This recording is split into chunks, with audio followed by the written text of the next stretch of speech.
नमस्ते सभी को। आप सबका मेंस में स्वागत है। मेंस का मोटो है प्रयोजनम साध्यति विद्या। इसका अर्थ है कि विद्या वही है जो आपकी डिमांड्स और आपके गोल्स को अचीव करने में आपकी सहायता करे। तो हम अपने डिमांड्स और गोल की तरफ बढ़ते हुए आज की वीडियो का शुभारंभ करते हैं। आज की वीडियो में हम 8 जून के मोस्ट इंपॉर्टेंट करंट अफेयर्स पढ़ेंगे, जो कि एग्जाम पॉइंट ऑफ व्यू से मोस्ट इंपॉर्टेंट है। यह सभी करंट अफेयर्स अलग अलग थीम के अनुसार हमने डिवाइड कर रखे हैं, और उन थीम्स के अंदर हमारी पहली थीम है polity and governance. Polity and governance का पहला क्वेश्चन है, person resident outside India PROI refers to. इसका मतलब पर्सन रेजिडेंट आउटसाइड इंडिया किसकी तरफ इशारा करता है।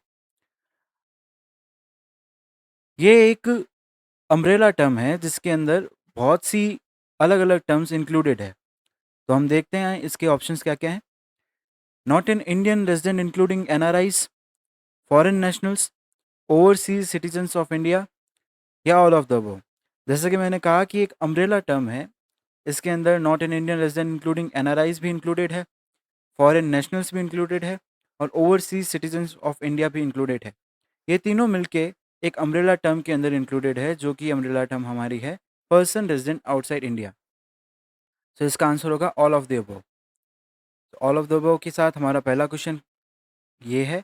और आगे पॉलिटी एंड गवर्नेंस की थीम के अंदर हमारा सेकंड क्वेश्चन है, who is our current union education minister. इनको आप जानते ही होंगे, ये अभी करंट अफेयर्स के अंदर बहुत फेमस चल रहे हैं क्योंकि पॉलिटिकल इश्यूज़ की वजह से। और इनका नाम है धर्मेंद्र प्रधान। इसके अंदर एक फैक्ट बेस्ड क्वेश्चन था, तो हम आगे चलते हैं।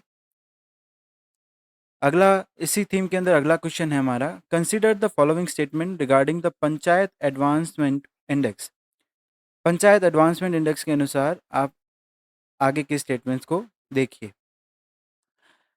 It is a flagship governance initiative of the ministry of rural development. It covers 9 themes that are aligned with the localization of sustainable development goals. It recently won the Gold Award at the National Awards for E-Governance 2026 under the category of Digital Transformation through Data Analytics with a composite score of 82. अब इसके ऊपर थोड़ी चर्चा करते हैं। It is a flagship governance initiative of the ministry of rural development. यह एकदम गलत है। यह रूरल डेवलपमेंट का नहीं, यह पंचायत गवर्नमेंट का है, पंचायत समिति का है। और it covers 9 themes that are aligned with localization of sustainable development goals। ये एकदम सही है। सस्टेनेबल डेवलपमेंट गोल्स को लोकलाइज करने के लिए इसके अंदर 9 अलग अलग प्रकार की थीम्स का प्रयोग किया गया है। ये एकदम सही है, सही।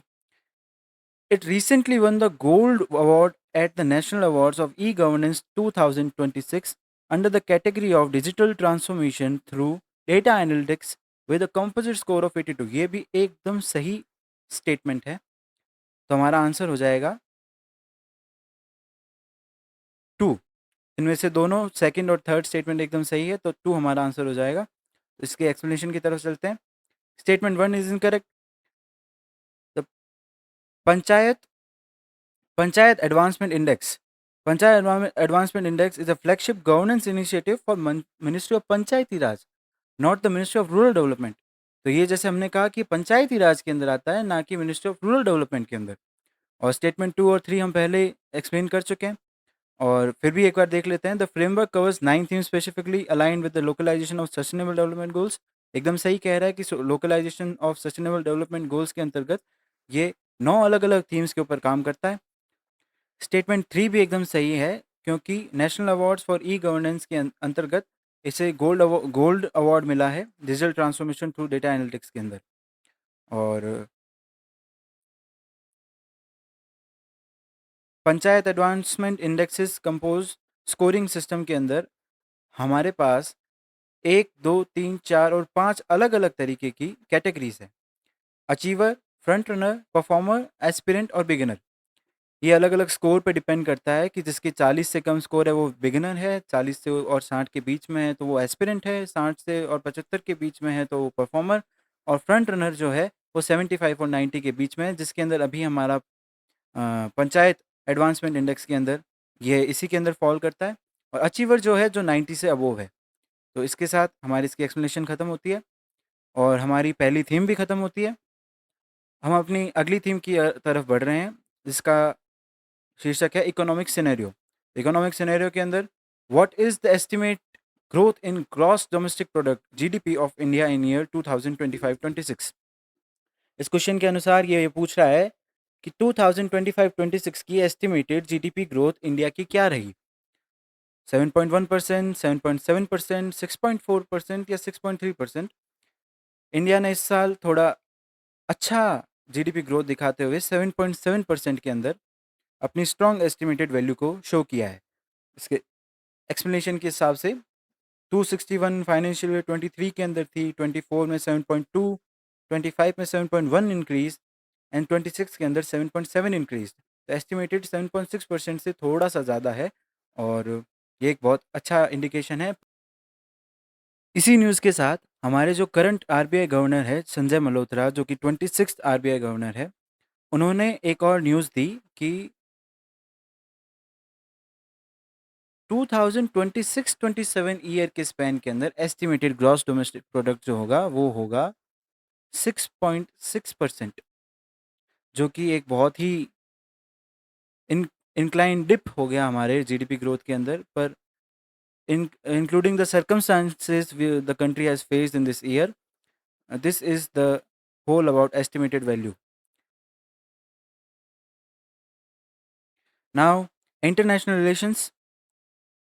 In international relations, the first question is, due to present of which drug did United States, European Union and Japan ban the export of shrimps from India?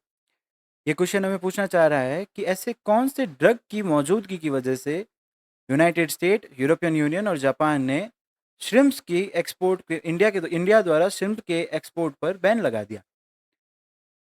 इसके अंदर हमारा ऑप्शन है tetracycline and oxytetracycline, chloramphenicol and nitrofurans, sulfamethoxazole and trimethoprim, erythromycin and ciprofloxacin. इसका answer है क्लोरम phenicol and नाइट्रोफ्यूरेंस। इसका explanation ये है कि क्लोरमफेनिकोल और नाइट्रोफ्लोरेंस ये दोनों ही फूड इंडस्ट्री, जो कि एनिमल बेस्ड फूड इंडस्ट्री है, उसमें परमानेंटली बैंड है सभी देशों में। इसका कारण ये है कि क्लोरमफेनिकोल एक एंटीबायोटिक है जिसे बैक्टीरियल इन्फेक्शन के लिए यूज़ होता किया जाता है, परंतु इसके बहुत से थ्रेट्स भी हैं। इस थ्रेट्स के अंदर सबसे बड़ा थ्रेट ये है कि ये ए प्लास्टिक एनीमिया का कारण है। ह्यूमंस के अंदर ए प्लास्टिक एनीमिया का सबसे बड़ा कारण है यह क्लोरमफेनिकोल। और नाइट्रोफ्यूरेंस के भी बहुत थ्रेट्स हैं, क्योंकि ये एक एंटीबायोटिक है anti bacterial anti inflammatory purposes के लिए। और इसका थ्रेट ये है कि ये एनिमल टिश्यूज़ के अंदर पोटेंशियल कैरिसिनोजेनिसिटी है, ये कैरी करता है। कैरिसिनोजेनिसिटी का मतलब ये है कि ये कैंसरस है, मतलब ये कैंसरस ट्यूमर पैदा कर सकता है एनिमल टिश्यू के अंदर। तो एनिमल टिश्यू के अंदर कैंसरस ट्यूमर पैदा करने वाली इसके अंदर प्रॉपर्टीज़ के कारण और इसके अंदर एन ए प्लास्टिक एनीमिया को एक्टिव करने की प्रॉपर्टीज़ के कारण ये दोनों ही बैन है फूड इंडस्ट्री के अंदर।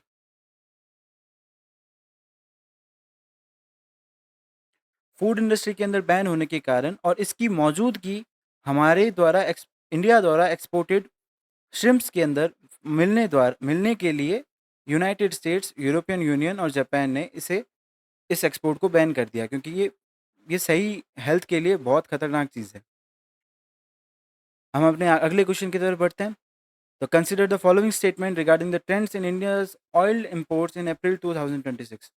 अब नीचे दिए गए सभी स्टेटमेंट को देख के आपको इंडिया के ऑयल इंपोर्ट्स जो कि अप्रैल 2026 के ट्रेंड्स हैं उसके हिसाब से आपको आंसर बताना है। India's reliance on Russian oil saw a significant increase, with Russian accounting for nearly 38% of India's total oil import bill by value। ये एकदम सही स्टेटमेंट है। क्यों? क्योंकि रशिया द्वारा हम लगातार ऑयल इंपोर्ट करते जा रहे हैं और रशिया द्वारा ऑयल इंपोर्ट के अंदर भारत का ऑयल इंपोर्ट रशिया द्वारा जो हो रहा है वो 38% ही है। और Russia continue to offer its oil at deep discount significantly lowering the average price in India paid for its total oil imports. ये एकदम गलत स्टेटमेंट है। रशिया ने अपना डिस्काउंट कैंसिल करके और अपने टैक्सेस एवरेज प्राइस को इंक्रीज कर दिया है, जो कि हम एक्सप्लेनेशन में अभी पढ़ेंगे। India's dependence on oil imports from the United State reach an 8 month high in terms of both volume and एकदम गलत स्टेटमेंट है ये। इंडिया की डिपेंडेंसी जो यूनाइटेड स्टेट पे है वो बहुत ही कम है, 3.8% है। तो ये स्टेटमेंट एकदम गलत हो गया। While the total volume of India's oil imports increased by 23% from March to April, the total oil import bill surged by over 60% due to rising prices. ये एकदम सही आंसर है। 23% मार्च एंड अप्रैल के अंदर और total oil import bill surge by over 60%। Rising prices की वजह से हमारे पास 60% इंक्रीज हो चुका है। ये प्राइस के अंदर राइज इसीलिए हुआ है कि ऑन गोइंग वॉर्स की वजह से फ्यूल्स का जो इंपोर्ट एक्सपोर्ट बिजनेस है इसके अंदर बहुत सी हमें इंस्टेबिलिटी देखने को मिली है, और रशिया ने इसी वजह से हमारे पास ये प्राइस के अंदर राइज किया है। इसका आंसर, जैसे इसके हिसाब से हमारा आंसर क्या होना चाहिए, हमारे पास फर्स्ट स्टेटमेंट सही है और फोर्थ स्टेटमेंट सही है, तो अपना आंसर हो जाएगा फर्स्ट एंड फोर्थ ओनली। इसका एक्सप्लेनेशन है correct. First statement is correct. Russian oil made up nearly 38%, 5.8 billion of India's total oil import bill in April. Statement 2 is incorrect. Russia is no longer offering discount. Instead, India paid a massive 425% premium for Russian oil compared to March. And statement 3 is also incorrect. जैसे कि हमने पहले पढ़ा, India's oil imports from the US actually dropped to an 8-month low, not upwards. It is lower, just 3.8% by volume. Correct. Fourth statement is correct. Even though the amount of oil imported only went up 23%, the total bill surged by 61.3%। जैसा कि हमने ऊपर पढ़ा कि up to 60% prices के अंदर बढ़ोतरी हमें देखने को मिली है। अगले क्वेश्चन की तरफ हम बढ़ते हैं। अगले क्वेश्चन के अंदर हमारी नई थीम स्टार्ट हो रही है। इस थीम का नाम है एनवायरमेंट एंड इकोलॉजी। इसके अंदर हमारा पहला क्वेश्चन है, which wetland is 100th Ramsar site of India. Ramsar site जो 100th है इंडिया के अंदर अभी लेटेस्ट, वो कौन सी है। इसके अंदर पटना बर्ड सेंचुरी जो है, पटना बर्ड सेंचुरी है 97th Ramsar century, Ramsar site. छारी ढान वेटलैंड सेंचुरी, वेटलैंड जो है वो है 98th wetland of Ramsar sites. सीखा झील बर्ड सेंचुरी जो है वो 99th है। तो हमारे पास जयप्रकाश नारायण बर्ड सेंचुरी जो है वो 100th हमारी रामसर साइट है। पटना बर्ड सेंचुरी जो है वो बिहार में है। छारी जो है वो कच्छ में है, कच्छ रण यानी गुजरात में। शेखा झील बर्ड सेंचुरी जो है, जो हमारी 99th रामसर साइट है इंडिया की, वो है यूपी में। और जयप्रकाश नारायण बर्ड सेंचुरी भी यूपी में, बलिया डिस्ट्रिक्ट में। तो इसके साथ हमारा सही आंसर है जयप्रकाश नारायण बर्ड सेंचुरी। इसका एक्सप्लेनेशन ये है कि ये एक naturally U shaped water body है और ये नदियों के कटाव से बनी है, और इसकी लोकेशन है बलिया डिस्ट्रिक्ट उत्तर प्रदेश के अंदर, जैसा कि हमने पहले पढ़ा। ऑरिजिन जो है ये 1991 के अंदर ये 45 गाँव का समूह था जिसे सुरहा ताल कहा गया था, सुरहा ताल। और सुरहा ताल का नाम 2002 के अंदर चेंज करके पॉलिटिकल लीडर जयप्रकाश नारायण के ऊपर कर दिया। और इसका एरिया 3432 हेक्टेयर्स के अंदर फैला है। 25,000 हेक्टेयर्स ये मानसून के अंदर कन्वर्ट हो जाता है, क्योंकि पानी की वजह से 25,000 हेक्टेयर के अंदर ये 25,000 हेक्टेयर तक चला जाता है। और इसकी बायोडाइवर्सिटी रिचनेस की बात यह है कि यहाँ पे पक्षी, एविफॉनल बायोडाइवर्सिटी का मतलब हो गया यहाँ पे बर्ड्स, बर्ड्स बहुत सारी आती है, जिसके अंदर माइग्रेटरी बर्ड्स सेंट्रल एशिया से, सेंट्रल एशिया से माइग्रेटरी बर्ड्स तक आती है। और इसके अंदर फिशेस की भी वल्नरेबल कैटेगरीज बायोडाइवर्सिटी के अनुसार मिलती है, जैसे कि वेलोगोअटू एंड बगेरियस। एंड फिशेस की भरपूरता के कारण इसके अंदर फिशिंग कैट भी मिलती है, जो कि इसका नाम है प्रायोनेलरस विविरिनस। और मेजर सोर्स ऑफ इरिगेशन और ग्राउंड वाटर रिचार्ज तो है ही इसमें, क्योंकि ये वाटर बॉडी है और हिस्टोरिकल, कल्चर और रिलीजियस वैल्यू के हिसाब से ये एक बहुत इंपॉर्टेंट प्लेस हो जाती है, जिसकी वजह से ये हमारी 100th रामसर साइट में कन्वर्ट हो चुकी है। और आने वाले पेपर्स और एग्ज़ाम्स के हिसाब से ये बहुत इंपॉर्टेंट क्वेश्चन बन जाता है। तो आगे हम अपने आगे अगले क्वेश्चन की तरफ बढ़ते हैं। ये ये ये इसकी मैंने कुछ पिक्चर्स लगाई है रामसर साइट के हिसाब से। ये 100 रामसर साइट है। ये ऐसा कुछ दिखता है। ये बर्ड्स की, माइग्रेटरी बर्ड्स, और ये इसकी फ्लोरा एंड फौना की थोड़ी सी आपको, ताकि आपको एक इमेजरी आपके दिमाग में क्रिएट हो जाए। आगे चलते हैं। Union ministry of petroleum and natural gas launched which fuel. Union ministry ने अभी union ministry of petroleum natural gas ने अभी कौन सा फ्यूल लॉन्च किया है? तो वो कौन सा है? E105, E75, E85 या E95? इसका आंसर है E85। E85 का मतलब क्या है? जिसके अंदर 82 इसके अंदर 80 to 85% इथेनॉल और बाकी 15 से 20% पेट्रोल, जैसा कि यहाँ लिखा है। और ये स्पेसिफिकली डिज़ाइंड है फ्लेक्स फ्यूल व्हीकल्स के लिए। फ्लेक्स फ्यूल व्हीकल्स क्या है? कि ये वह व्हीकल्स है जिसके अंदर एथेनॉल पेट्रोल ब्लेंड्स, अलग अलग रेशोज़ के ब्लेंड्स को ऑपरेट करने के लिए हमें फ्लेक्स फ्यूल इंजन्स की ज़रूरत है।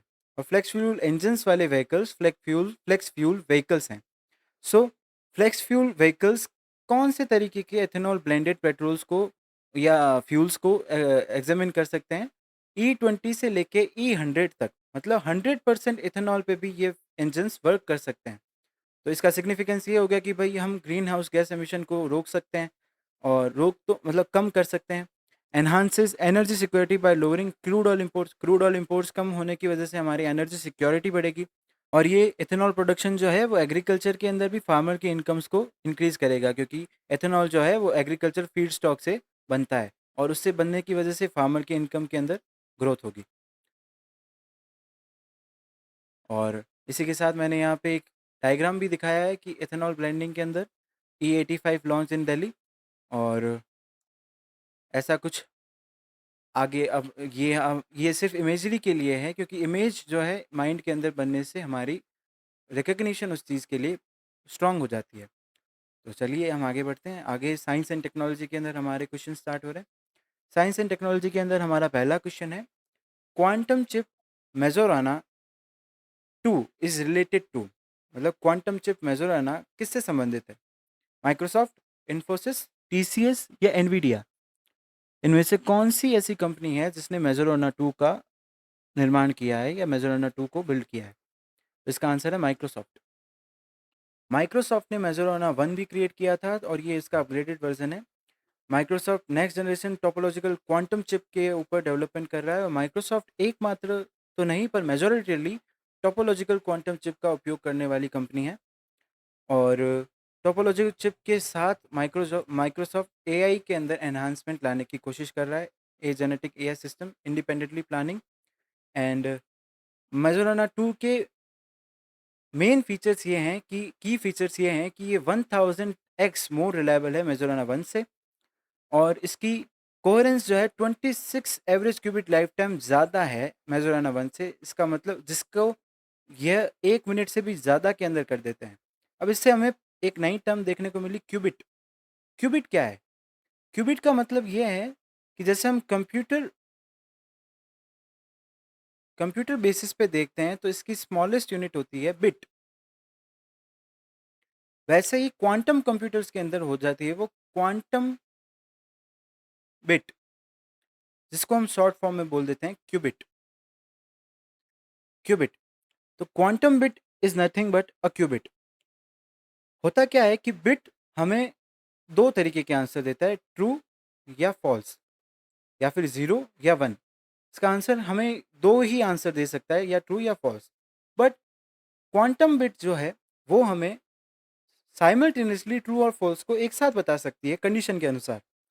अब इसको ऐसे समझ सकते हैं कि एक कंडीशन थी जिसका आंसर ट्रू या फॉल्स में देने पर उस कंडीशन की आउटकम्स हमें पूरे ढंग से समझ में नहीं आ पा रही, पर हम ट्रू और फॉल्स के कॉम्बिनेशन से एक ऐसा आंसर बना सकते हैं जिससे उसकी एक्सप्लेनेशन और अच्छी हो जाए। तो वो कार्य हमारे लिए क्वांटम बिट करता है। तो ये मोर एफिशिएंट है बिट से। तो क्वांटम बिट हमारे पास ज़्यादा इंफॉर्मेशन लाता है बिट से। डेटा जो है हम देते हैं और उससे हम इंफॉर्मेशन गेन करते हैं। तो इंफॉर्मेशन गेन करने में, अच्छी इंफॉर्मेशन गेन करने में क्वांटम बिट हमें ज़्यादा मदद करता है। तो quantum bit is more efficient then bit. तो क्वांटम चिप क्या होता है? अब एफिशिएंटली हम देख क्या रहे हैं कि क्वांटम चिप, तो क्वांटम चिप है क्या? क्वांटम चिप जैसे मैंने अभी एक्सप्लेन किया कि क्वांटम कंप्यूटर्स का एक हार्डवेयर कंपोनेंट है, जो कि एक तरीके से हम कह सकते हैं ये क्वांटम कंप्यूटर का हार्ट है। हार्ट जैसे सीपीयू होता है, वैसे ये हार्ट है कंप्यूटर का, क्वांटम कंप्यूटर का हार्ट। हार्ट ये है। अब ये जैसे अभी मैंने बताया क्वांटम बिट्स जो है, क्यूबिट्स, वो 0 और 1 साइमल्टेनियसली आंसर दे सकती है, जबकि बेसिक यूनिट जो बिट्स है वो सिर्फ और सिर्फ 0 और 1 के अंदर आंसर देती है। और अलग-अलग तरीके के क्वांटम चिप्स और भी हैं, जैसे ये मेजोराना 2 माइक्रोसॉफ्ट का है, वैसे गूगल का है विलो, आईबीएम का कॉन्डोर या हिरॉन, इंटेल का Tunnel Falls, Amazon Web Services का ऑसिलेट, और भी बहुत सारे हैं। टाइप्स ऑफ क्वांटम चिप, ये एक टाइप डिस्क्रिप्शन नहीं है, पर अभी तक हम इतने ही क्वांटम चिप्स बना सके हैं। इसके अंदर super conducting chip, trapped ion chip, photonic chip, neutral atom chip, spin based chip और टोपोलॉजिकल चिप। मेजोराना 2 हमने देखा टोपोलॉजिकल चिप था। और इसी बेसिस पे सुपर कंडक्टिंग कंडक्टिंग चिप क्या होता है, जिसके अंदर हम सुपर कंडक्टर का यूज़ करते हैं क्यूबिट के लिए। ट्रैप्ड आयन चिप क्या है? जैसे एक एटम है, उस पे कोई ना कोई चार्ज है, पॉजिटिव या नेगेटिव, उसको हम एक क्यूबिट की तरह यूज़ कर रहे हैं। या फिर न्यूट्रल एटम चिप, या sorry photonic chip. Photonic chip के अंदर हम लाइट पार्टिकल का, फोटोन का यूज़ कर रहे हैं एक क्यूबिट के लिए। न्यूट्रल एटम चिप क्या है कि हमारे ये एक तरीके से ट्रैप्ड आयन चिप जैसा ही है, बस हमारे पास एटम जो है वो चार्ज नहीं है, no charge, no charge but neutral. तो न्यूट्रल एटम चिप के अंदर हमारा क्यूबिट क्या है? एक न्यूट्रल एटम है। स्पिन बेस्ड का मतलब क्या है कि ये सेमीकंडक्टर्स को यूज़ करता है। सेमीकंडक्टर्स के अंदर हमारे पास इलेक्ट्रॉन का फ्लो होता है। इलेक्ट्रॉन क्या करता है? ये स्पिन करता है। स्पिन करता है, तो स्पिन बेसिस पे हमारा इलेक्ट्रॉन एक क्यूबिट का काम करता है। तो इलेक्ट्रॉन यहाँ पर क्यूबिट का काम कर रहा है, तो ये स्पिन बेस्ड। और टोपोलॉजिकल चिप क्या है? ये अभी तक एक लार्जली एक्सपेरिमेंटेड चिप है, क्योंकि ये अभी तक इसका प्रमाण जो है वो एक्सपेरिमेंट्स के बेस पे चल रहा है। और ये एक थ्योरेटिकल पार्टिकल एनियॉन्स एनियॉन्स पे बेस पे काम करती है। ये एक थ्योरेटिकल पार्टिकल है जिसके बारे में अभी प्रॉपर्ली डिस्कस्ड नॉलेज प्रोवाइडेड नहीं है। और पर ये एक माइक्रोसॉफ्ट एक मेजॉरिटली एक ऐसी कंपनी है जो टोपोलॉजिकल चिप्स पे काम करती है। तो इस पूरे का सारांश ये है, ये पूरी की समराइज़ अगर मैं करूँ तो इसका मतलब ये है कि मेजोराना जो है, मेजोराना 2 ये माइक्रोसॉफ्ट ने बनाया है। मेजोराना 2 माइक्रोसॉफ्ट के द्वारा टोपोलॉजिकल क्वांटम चिप है। मेजोराना 1 भी माइक्रोसॉफ्ट द्वारा बनाई गई थी, जिसका अपडेटेड वर्जन मेजोराना 2 है। मेजोराना 2 1000 टाइम्स मेजोराना 1 से ज़्यादा काम करता है और 20 सेकंड मेजोराना 2 से ज़्यादा जल्दी कार्य करता है। मतलब इसका जो एफिशिएंट टाइम है, लाइफ टाइम, वो 1 मिनट से ज़्यादा है। जबकि मेजोराना 1 का कम था, तो मेजोराना 2 इससे ज़्यादा एफिशिएंट हो गया। इसके अंदर एडवांस मटेरियल्स हैं, जिसके अंदर सुपर कंडक्टर का यूज़ किया गया है, जो कि पहले एल्यूमीनियम था जिसके अंदर मेजोराना 1 के अंदर, जो कि बेटर स्टेबिलिटी के लिए हमने इसके अंदर सुपर कंडक्टर का यूज़ कर लिया। और क्वांटम चिप मैंने आपको बता ही दिया, टाइप्स ऑफ क्वांटम चिप हमने डिस्कस कर लिया। तो हम आगे अगले ये एक, फिर से मैं आप बता रहा हूँ, इमेजरी से हम अच्छे से समझ सकते हैं। तो मैं आपके लिए ज़्यादा से ज़्यादा इमेजेस लाने की कोशिश करता हूँ कि आपके दिमाग के अंदर वो बैठ जाए। तो ये मेजोरोना की इमेज है। ये मेजोरोना 2 की एग्जैक्ट इमेज है जो माइक्रोसॉफ्ट द्वारा प्रोवाइड की गई है। तो हम अगले क्वेश्चन की तरफ बढ़ते हैं। Which solar observatory was known as Madras observatory? Madras observatory कौन सी सोलर ऑब्जर्वेटरी को पहले कहा जाता था? तो हमारे इंडिया के अंदर 3 अलग-अलग तरीके की सोलर ऑब्जर्वेटरीज़ हैं। Kodai canal, Udaipur national large solar telescope. ये 3 अलग-अलग तरीके की सोलर ऑब्जर्वेटरीज़ है, जो कोडाईकनाल है तमिलनाडु में, उदयपुर वाली राजस्थान में और नेशनल लार्ज सोलर टेलीस्कोप जो है वो है लद्दाख में। लद्दाख के अंदर हाई एल्टीट्यूड पे। अब हम देखते हैं कि मद्रास ऑब्जर्वेटरी किसे कहा जाता था। Madras observatory Kodaikanal solar observatory को कहा जाता था। कोडाईकनाल ऑब्जर्वेटरी 1899 के अंदर बनी थी, 1899 के अंदर, और मद्रास ऑब्जर्वेटरी के नाम से जानी जाती थी। इसका एम ये था कि सन का अर्थ के एटमॉस्फेयर को हीट अप करना, ये समझना, और उसकी वजह से मॉनसून पैटर्न्स के अंदर क्या चेंजेस आते हैं उसको गौर करके अंडरस्टैंड करना। इसकी location Indian institute of astrophysics के अंदर है, जो कि पलानी रेंज तमिलनाडु के अंदर ही है। और इसी जगह को क्यों चूज़ किया गया, क्योंकि इसकी इक्वेटर से नज़दीकी की वजह से और डस्ट फ्री और हाई एल्टीट्यूड होने की वजह से ये लोकेशन एक परफेक्ट लोकेशन बन जाती है सोलर ऑब्जर्वेटरी बनने के लिए। सोलर ऑब्जर्वेटरी बनने के लिए इसका डस्ट फ्री होना, हाई एल्टीट्यूड पे होना और प्रॉक्सिमिटी टू इक्वेटर मतलब इक्वेटर से नज़दीकी इसको एक परफेक्ट लोकेशन बनाते हैं। ये अभी न्यूज़ में क्यों थी? न्यूज़ में इसलिए थी क्योंकि इसने super granulation response to solar cycle, मतलब इसने अनकवर किया है सुपर ग्रेनुलेशन सोलर साइकिल के रिस्पॉन्स को, जो कि हमारी सोलर साइकिल्स को प्रेडिक्ट करने के लिए मदद करता है। सोलर साइकिल्स हम बाद में पढ़ेंगे, उससे पहले हम सुपर ग्रेनुलेशन पढ़ते हैं। सुपर ग्रेनुलेशन और कुछ नहीं, जैसे मैं आपको डायग्राम की मदद से समझाता हूँ। हमारे पास सन पे वेब स्ट्रक्चर्स बन जाते हैं, नेटवर्क्स बन जाते हैं, ऐसे नेटवर्क्स बन जाते हैं जो कि सुपर ग्रेनुलेशन बोलते हैं। इन कन्वेक्शंस को ही, इन जो सेल्स बन रही है, इन्हीं को सुपर ग्रेनुलेशन बोलते हैं। सुपर ग्रेनुलेशन ये किस लिए बनते हैं, क्योंकि सोलर साइकिल्स होती है। और सोलर साइकिल्स क्या होती है? सन के ऊपर प्लाज्मा गैस मौजूद है, प्लाज्मा, और ये एक इलेक्ट्रिकली चार्ज्ड गैस है। Electrically charged gas magnetic field create करती है। मैग्नेटिक फील्ड क्रिएट करने की वजह से ये धीरे धीरे सन के पोल्स को रिवर्स ऑर्डर के अंदर घुमाती रहती है। तो इसका मतलब सन ये है, ये इसका नॉर्थ पोल और साउथ पोल। तो हर 11 साल के अंदर इसके नॉर्थ और साउथ पोल आपस में इंटरचेंज हो जाते हैं। हर 11 साल के अंदर इसके नॉर्थ और साउथ पोल स्विच होते हैं। इसकी वजह से ये ऐसे हमें सुपर ग्रेनुलेशन देखने को मिलते हैं। सुपर ग्रेनुलेशन देखने को मिलते हैं, तो ये 2 अलग-अलग लेवल्स में होता है। एक तो सोलर मैक्सिमम और एक सोलर मिनिमम। मिनिमम में तो क्या होता है कि सनस्पॉट्स, अब सनस्पॉट्स क्या होते हैं हम वो भी ध्यान देते हैं। सनस्पॉट्स का मतलब ये है कि मूवमेंट की वजह से सन के अंदर कुछ ऐसे स्पॉट्स बन जाते हैं जो कि बाकी पूरे सन के सरफेस को कंपेयर करते हुए ठंडे होते हैं। ये सनस्पॉट्स क्रिएट होते हैं। तो सोलर मिनिमम के अंदर ये सनस्पॉट्स कम क्रिएट होते हैं, तो फोर्स कम, मतलब इसके अंदर जो पोल स्विच होते हैं वो कम फोर्स की वजह से कम मोमेंटम के साथ स्विच होते हैं। और सोलर मैक्सिमम जो इसका एडवांस वर्जन है, एडवांस लेवल है, उसके अंदर सनस्पॉट्स इंक्रीज हो जाते हैं और ये पोल्स की जो मूवमेंट की जो प्रोसेस है वो स्टॉर्म की तरह इंक्रीज होती है। स्टॉर्म मतलब तूफान की तरह चेंज हो जाते हैं। तूफान मतलब बहुत तेज़ी से चेंज होने की कोशिश करते हैं। ये 2 अलग लेवल के अंदर, ये एक लोअर लेवल और ये इंक्रीज़ लेवल, इन 2 लेवल्स को कंप्लीट होने में 11 साल लगते हैं। इस स्टडी को पढ़ने के लिए कोडाईकनाल सोलर ऑब्जर्वेटरी ने इस स्टडी को पढ़ा और चेक किया सुपर ग्रेनुलेशन का सोलर साइकिल्स पे क्या इम्पैक्ट पड़ता है।